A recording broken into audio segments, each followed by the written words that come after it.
Hey everyone, welcome back to learn coding. Learn JavaScript की इस series में आज हमारा नेक्स्ट लेक्चर है जिसमें हम लोग अपने प्रोजेक्ट फोर्थ को कंप्लीट करने वाले हैं, वो भी बेसिक कॉन्सेप्ट का यूज करके जावास्क्रिप्ट की। तो देखो हमारा प्रोजेक्ट फोर्थ है क्या। ये सिंपली हमारा प्रोजेक्ट फोर्थ है, रैंडम इमेजेस नाम है जिसका।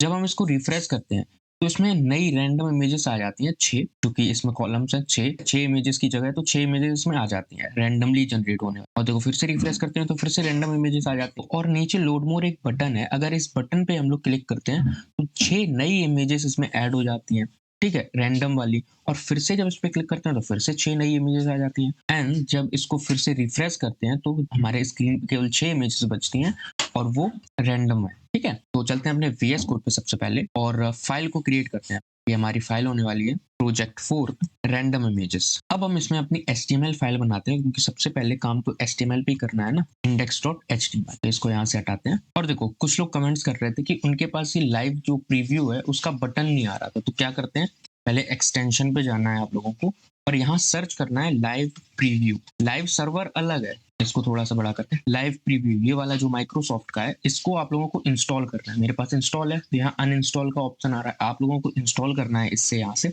और उसके बाद लाइव सर्वर को भी इंस्टॉल कर लो यहाँ से, ठीक है। तो जो ऑप्शंस है यहाँ पे, चलो इसको यहाँ से हटाते हैं। लाइव प्रीव्यू करना है, राइट। तो जो ऑप्शन है, ये वाला जो ऑप्शन है यहाँ पे, ये क्रिएट हो जाएगा जिसपे हम अपने वीएस कोड पे ही लाइव प्रीव्यू अपने कोड का देख सकते हैं। जो भी यहाँ लिखेंगे वो यहाँ रिफ्लेक्ट होगा, ठीक है। अब इसको यहाँ से क्लोज करते हैं अपने एक्सप्लोरर सेक्शन को, एंड इसको थोड़ा सा छोटा कर देते हैं जिससे हमारी एचटीएमएल अच्छे से समझ में आए। अब हम क्या करते हैं, अपने एचटीएमएल की बॉयलर प्लेट को क्रिएट करते हैं एक्सक्लेमेशन मार्क से, ठीक है। एक्सक्लेमेशन मार्क देन एंटर, और अपना टाइटल दे देते हैं। टाइटल क्या, जो यहाँ पे शो होता है, तो टाइटल दे देते हैं रैंडम इमेजेस, ठीक है। ये हमारा टाइटल हो गया। अब देखो हमें अपनी बॉडी वाली सेक्शन में क्या चाहिए, इमेजेस चाहिए। तो उसके लिए हम लोग एक इमेज कंटेनर नाम की क्लास की एक डिव बनाते हैं।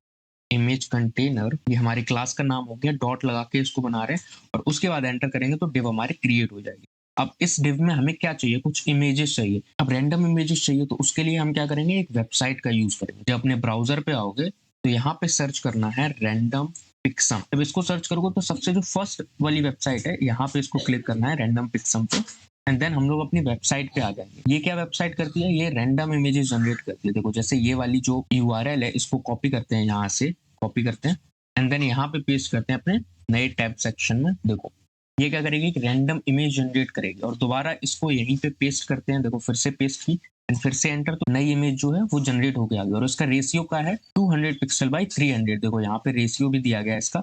और अगर हमें स्क्वायर इमेजेस चाहिए तो हम इस वाले को कॉपी कर सकते हैं। लेकिन इसमें प्रॉब्लम क्या आती है इन यूआरएल में, कि कभी कभी ये वेबसाइट थोड़ी सी डाउन हो जाती है, तो फिर रैंडम इमेज जनरेट ना करके वो सेम इमेजेस जनरेट कर देती है, कभी कभार होता है ऐसा। तो उससे बचने के लिए हम क्या करेंगे, नीचे आएंगे स्क्रॉल करते हुए, और यहाँ पे ये जो दो इमेजेस की वेबसाइट दी गई है, यहाँ पे URL image SRC then URL जो दिया गया है, इनको कॉपी करते हैं ये इमेज टैग को यहाँ से, देन यहाँ पे हम उसको पेस्ट करते हैं। तो ये हमारी कुछ इमेज आ गई, दो इमेजेस अब यहाँ पे रिफ्लेक्ट होने लगी। देखो यहाँ पे जैसे ही इनको रिफ्रेश करते हैं तो ये हमेशा नई इमेजेस जनरेट करते हैं। क्यों, क्योंकि इनमें रैंडम लगा हुआ है। Random is equals to 2, random equal to 1।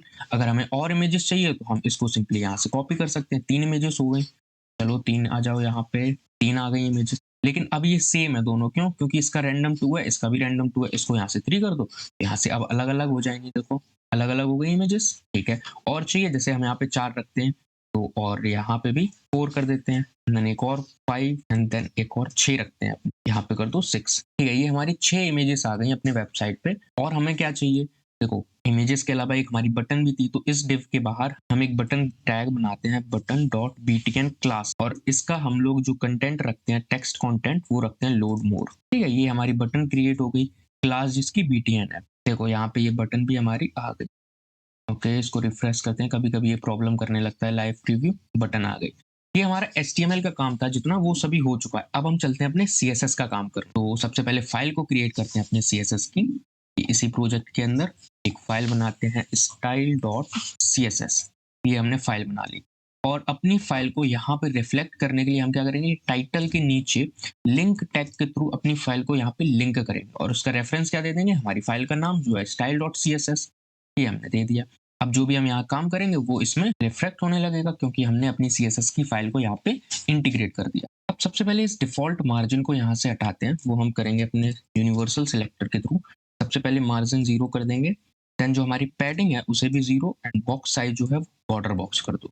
ठीक है, ये इतना काम हो गया और उसके बाद एक और काम करते हैं, ये जो हमारी अभी इमेजेस वो पोर्ट्रेट में आ रही हैं, इनको यहाँ से स्क्वायर शेप में कर देते हैं। यहाँ से जो 200 इनकी विड्थ है, उसको यहाँ से हटा देते हैं, रिमूव करते हैं मल्टी कर्सर से और जब इसको रिफ्रेश करते हैं तो देखो अब हमारी इमेजेस जो है वो स्क्वायर शेप में आ गई। ठीक है, अब हम लोग अपने बॉडी पे थोड़ी-सी स्टाइलिंग करते हैं यहाँ से बॉडी पे और इनको सेंटर पे लाते हैं। तो क्या करेंगे, डिस्प्ले प्रॉपर्टी का यूज़ करेंगे, display flex, justify content center and align item center और जो फ्लेक्स डायरेक्शन है वो कर देते हैं कॉलम, जिससे कि ऊपर नीचे आ जाए। तो देखो यहाँ पे हमारी बटन आ गई है सेंटर पे। अभी ये सेंटर पे नहीं आई क्योंकि जो इमेज कंटेनर है, देखो इमेज कंटेनर पे लगानी पड़ेगी प्रॉपर्टी, तब ये सेंटर पे आएंगी। इसके लिए कर देंगे हम लोग टेक्स्ट अलाइन जो है वो सेंटर। अब देखो ये सेंटर पे आ गई हमारी सभी इमेज और अब हम करते हैं अपनी इमेज को स्टाइल, पर्टिकुलर इमेज को। तो हम इसको टारगेट करेंगे डॉट इमेज कंटेनर, उसके अंदर जो इमेज टैग है उसको टारगेट करो और यहाँ से सबसे पहले मार्जिन दे देते हैं, मार्जिन 20 पिक्सल। ये कुछ ज्यादा होगी तो 10 रख देते हैं। 10 पिक्सल की मार्जिन इनको देते हैं top bottom and left right से। ठीक है, और एक काम करते हैं, बॉडी पे बैकग्राउंड कलर दे देते हैं, लेट्स सपोज दे रहे ब्राउन, यहाँ पे ब्राउन ही ठीक है, ब्राउन दे दिया।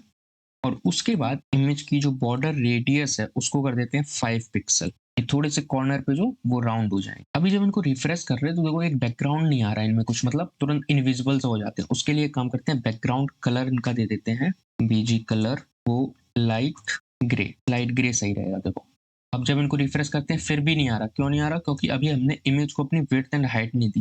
तो हाइट एंड विड्थ देते हैं यहाँ से 300 पिक्सल, क्योंकि हमारी विड्थ जो है वो भी 300 पिक्सल है इमेज की, और हाइट भी दे देते हैं 300। अब जब इसको रिफ्रेश करते हैं तो देखो एक बैकग्राउंड सा आ रहा है पीछे। ठीक है, जब इनको रिफ्रेश करते हैं और उसके बाद इमेज में कुछ बॉक्स शैडो भी देते हैं, बॉक्स शैडो, जिससे कि 3D लुक दें थोड़ा सा। तो इसमें क्या प्रॉपर्टीज होती हैं, सबसे पहले हॉरिजॉन्टल जो 0 दे रहे हैं, उसके बाद 4 पिक्सल वर्टिकल एंड देन जो 8 पिक्सल का है वो ब्लर कर दें और जो कलर है वो RGB है।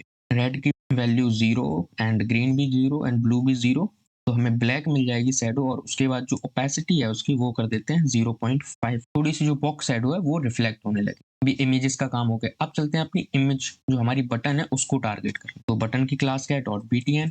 इसको टारगेट करने के लिए क्या करेंगे, सबसे पहले पैडिंग देंगे 10 पिक्सल की टॉप बॉटम से एंड 20 पिक्सल लेफ्ट राइट से। ये देखो इमेजेस आ गई हमारी नीचे। ठीक है, और उसके बाद मार्जिन दे देते हैं 20 pixel top bottom left right से, ये देखो। एंड बॉर्डर रेडियस भी देते हैं इसकी 5 पिक्सल, ठीक रहेगी 5 पिक्सल ही।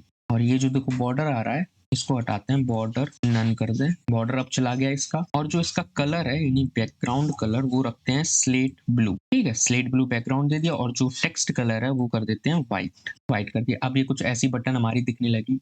और एक और काम करते हैं, जब बटन पे होवर करें तो कर्सर का पॉइंटर आना चाहिए, या फिर यानी जो यहीं पे कर देते हैं कर्सर जो पॉइंटर, यानी जब इस पे हम बटन पे अपना माउस ले जाएंगे तो पॉइंटर में कन्वर्ट हो जाएगा। और उसके बाद जब बटन पे होवर करें यानी dot btn hover pseudo class लगाते हैं, होवर करने पे इसका जो बैकग्राउंड कलर है वो चेंज होना चाहिए और इसी को कॉपी करके लाते हैं और हल्का कुछ यहीं से यहाँ से ऐसे थोड़ा सा लाइट कर देते हैं। जब इस पे ले जाते हैं तो कुछ ज्यादा हो गया ये लाइट, जब इस पे बटन पे ले जाते हैं तो देखो इसका बैकग्राउंड कलर चेंज हो रहा है। अब इसको ब्राउजर पे अपने देखते हैं कैसा दिख रहा है। यहाँ पे मैंने ओपन कर रखा अपनी रैंडम इमेजेस को, रिफ्रेश करते हैं इसको, देखो ये हमारा कुछ ऐसा कन्वर्ट हो गया अभी। ठीक है, ये प्रीवियस था हमारा ये वाला, ऐसा हो गया। और जब इसको रिफ्रेश करते हैं तो फिर इमेजेस जनरेट हो तो रही हैं रैंडम, वो वेबसाइट के थ्रू हो रही, लेकिन जब इस बटन पे हम क्लिक करें तो फिर और इमेजेस आनी चाहिए। ठीक है, ऐड होनी चाहिए। तो अब चलते हैं अब अपने जावा स्क्रिप्ट की तरफ। चलो, तो एक जावा स्क्रिप्ट की फाइल को क्रिएट करते हैं इसी के अंदर script.js नाम से, और इसको यहाँ से रिमूव करते हैं। और अपनी जो हम स्क्रिप्ट लिखेंगे उसको यहाँ पे ब्राउजर पे रिफ्लेक्ट करने के लिए अपनी फाइल को यहाँ ऐड तो करना पड़ेगा। तो बॉडी के नीचे हम यहाँ पे करेंगे स्क्रिप्ट src का यूज और यहाँ पे हम दे देंगे अपनी script.js फाइल का नाम। अब देखो कुछ एलिमेंट्स को हम यहाँ पे सिलेक्ट करेंगे, सिलेक्ट करके उसको वेरिएबल में स्टोर करेंगे जैसा हम पहले करते थे अपने प्रोजेक्ट्स में। तो क्या करेंगे, हमें इमेजेस ऐड कहाँ करनी है, इस इमेज कंटेनर के अंदर ऐड करनी है। तो इसको यहाँ से सिलेक्ट करते हैं कॉन्स्ट इमेज कंटेनर नाम से, और क्या करेंगे, डॉक्यूमेंट का use document dot query selector के थ्रू हम इनको सिलेक्ट करेंगे। और जो क्लास है वो दे दे रहे हैं हम यहाँ पे डॉट इमेज कंटेनर, ये हमारी क्लास थी। अब हमने इसको सिलेक्ट कर लिया, ठीक है। और उसके बाद इस बटन को सिलेक्ट करते हैं जिसपे हम इस पे इवेंट लगा सकें। तो यहाँ से इसको सिलेक्ट करने के लिए कॉन्स्ट btn एलिमेंट, और इसको भी सिलेक्ट करते हैं डॉक्यूमेंट डॉट क्वेरी सिलेक्टर के थ्रू। और इसकी क्लास क्या थी, डॉट बीटीएन। इसको सिलेक्ट कर लिया। अब हमें इस बटन पे, यानी ये जो हमारी बीटीएन क्लास की बटन है, इस पे इवेंट लिसनर लगाना है, वो भी क्लिक नाम का, कि जब इस पे हम क्लिक करें तो फिर कुछ ऑपरेशन, कुछ फंक्शन कॉल होना चाहिए। तो चलो करते हैं। जो हमारा बीटीएन एलिमेंट है, डॉट ऐड इवेंट लिसनर के थ्रू हम लोग इवेंट लगाएंगे। और कौन सा इवेंट लगाएंगे, क्लिक नाम का। यानी जब हम इस पे क्लिक करें तो एक फंक्शन कॉल होना चाहिए। तो उसके लिए हम लोग एरो फंक्शन दे रहे हैं इसके अंदर। अब ये फंक्शन कॉल होगा, एरो फंक्शन दे दिया, और जब फंक्शन कॉल होगा तो कुछ परफॉर्म होना चाहिए। चलो चेक करते हैं ये काम कर रहा है या फिर नहीं। तो हम इस पे कंसोल करते हैं, console dot log you clicked me. चलो देखते हैं, यू क्लिक्ड मी। अब जब इस पे क्लिक कर रहे हैं तो फिर क्या आता है, ये कंसोल होके हमारे ब्राउजर में। तो यहाँ से हम हैमबर्गर पे जाएंगे और डेवटून्स जो पेन है इसको ओपन करेंगे यहाँ से। तो हमारा कंसोल जो है वो ओपन हो जाएगा। चलो इसको थोड़ा सा छोटा करते हैं। यहाँ पे कंसोल है, इसको यहाँ से रिमूव करते हैं। और जब हम इस बटन पे क्लिक करेंगे तो देखो, यू क्लिक्ड मी लिख के आ गया। और क्लिक करेंगे तो फिर से लिख के आ गया, फिर से लिख के आ गया। ठीक है, ऐसे लिख के आ रहा है, मतलब कि ये बटन पे हमारा इवेंट काम कर रहा है। चलो इसको यहाँ से रिमूव करते हैं। एक फंक्शन क्रिएट करते हैं अपडेट इमेज नाम से, फंक्शन अपडेट इमेज नाम से। ठीक है, और इस फंक्शन के अंदर हम लोग इमेज को ऐड करेंगे। अब इमेज ऐड कैसी करनी है, अब जैसे हम यहाँ पे देखो अपने ब्राउजर पे चलते हैं, इमेज ऐड कर रहे हैं। तो इमेज ऐड करने के लिए एक एलिमेंट ऐड कर रहे हैं इमेज नाम का। जैसे ही यहाँ पे इमेज आएगी, ये इमेज अगर यहाँ पे ऐड है तो कैसे ऐड है, इमेज एलिमेंट टैग से। और इमेज एलिमेंट क्या होती है, ये वाला टैग, इसके थ्रू तो ऐड है। तो चलो सबसे पहले इसको क्रिएट करते हैं, क्योंकि 6 तो यहाँ पे हैं और हमें अगर और इमेजेस को ऐड करनी है तो और टैग भी तो चाहिए ये। तो सबसे पहले एक टैग क्रिएट करते हैं, कॉन्स्ट न्यू इमेज करके, न्यू इमेज। ठीक है, और इसको क्रिएट करते कैसे हैं, डॉक्यूमेंट डॉट क्रिएट एलिमेंट के थ्रू। क्रिएट एलिमेंट के थ्रू हम इसको क्रिएट करते हैं। और कौन सा एलिमेंट क्रिएट करना है, इमेज। तो इसको हम अपने कोट्स के अंदर दे देंगे, इमेज नाम का एलिमेंट हमें क्रिएट करना है। चलो हमने क्रिएट कर लिया। अभी यहाँ पे कुछ मतलब नहीं क्रिएट करने का, उसे हमें ऐड भी तो करना पड़ेगा। ऐड करने के लिए क्या करेंगे, ऐड कहाँ करेंगे, ऐड करेंगे अपने इमेज कंटेनर के अंदर। ऐड करने के लिए करेंगे इमेज जो कंटेनर है dot append child. Append child के थ्रू हम लोग इसको ऐड करते हैं एलिमेंट को। और कौन सा एलिमेंट ऐड करना है, ये हमारा न्यू इमेज जो हमने क्रिएट किया। चलो हमें न्यू इमेज जो है वो ऐड करके दे दो। न्यू इमेज ऐड कर दिया।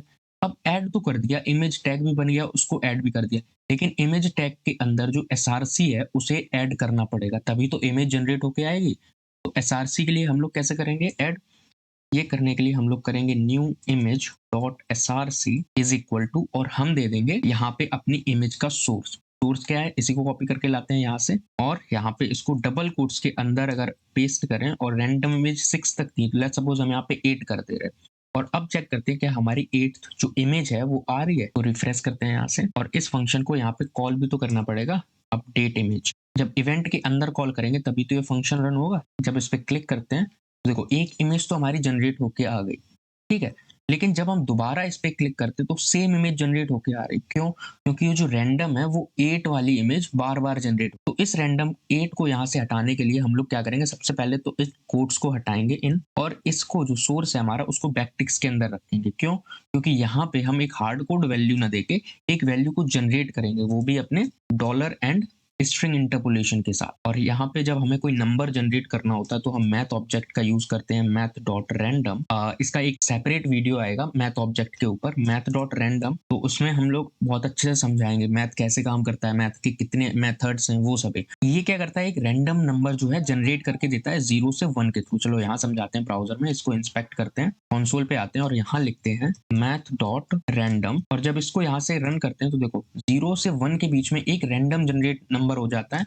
और वही अगर नंबर हमें 0 से 10 या 10 से 100 के बीच चाहिए तो क्या करेंगे, मैथ डॉट रैंडम, और इसको मल्टीप्लाई कर देंगे हम लोग 10 से। ठीक है, जब 10 से मल्टीप्लाई करेंगे तो 0 से 10 के बीच में नंबर्स आ जाएंगे।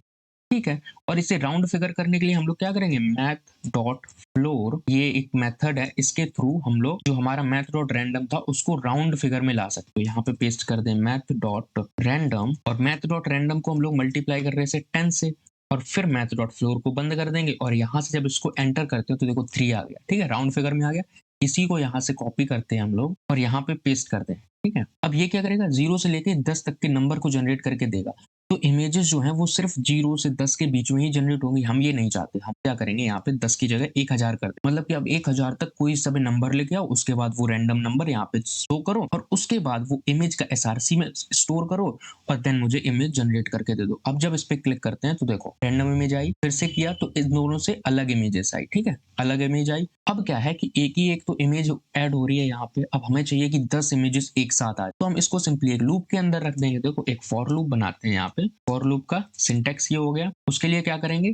सबसे पहले initialization let i is equals to 0, 0 से चलना स्टार्ट करो एंड देन जो i की वैल्यू है वो इमेज नम तक चलाओ। अब ये इमेज नम क्या है? चलो एक वेरिएबल हम क्रिएट करते हैं यहाँ से इमेज नम, इस फंक्शन को कॉल करने से पहले, ठीक है? इवेंट के अंदर इमेज नम और इसको स्टोर कर दे रहे 10। इसमें 10 स्टोर कर दिया। तो ये जो लूप है वो 10 तक चलना चाहिए, ठीक है? और उसके बाद i को सिंपल प्लस प्लस कर दो और ये जो कोड है पूरा उठा के इसको हम अपने लूप के अंदर रख दे रहे हैं। अब जब हम इस पे क्लिक करेंगे तो देखो 10 इमेजेस जो हैं वो जनरेट होके आ गई और अब हमें 10 नहीं चाहिए तो लेट्स सपोज 5 चाहिए तो यहाँ पे 5 कर देंगे। अब हम ब्राउजर पे चलते हैं अपने, तो यहाँ से रिमूव करते हैं, रिफ्रेश, ठीक है? ये हमारी 6 इमेजेस हैं। जब इस पे हम लोड मोड पे क्लिक करते हैं तो 5 इमेजेस जो हैं वो और जनरेट होके आ जाते हैं। तो 5 नहीं तो हमें 6 चाहिए, जैसे कि रेशियो बरकरार रहे अच्छा सा। तो देखो यहाँ से इसको हटाते हैं, रिफ्रेश किया, देन लोड मोड पे क्लिक किया तो देखो 6 इमेजेस हमारी क्रिएट होके आ गई, जनरेट होके आ गई। फिर से क्लिक किया तो फिर से 6 इमेजेस आ गई और अब इसको रिफ्रेश करते हैं तो 6 इमेजेस बचती हैं। देखो ये रहा हमारा प्रोजेक्ट 4 कंप्लीट और ये हमारी जावास्क्रिप्ट, ठीक है, code in HTML and CSS. I hope आप लोगों को ये प्रोजेक्ट बहुत अच्छे से समझ में आया होगा। तो फिर मिलते हैं अपने नेक्स्ट लेक्चर में एक नए टॉपिक के साथ।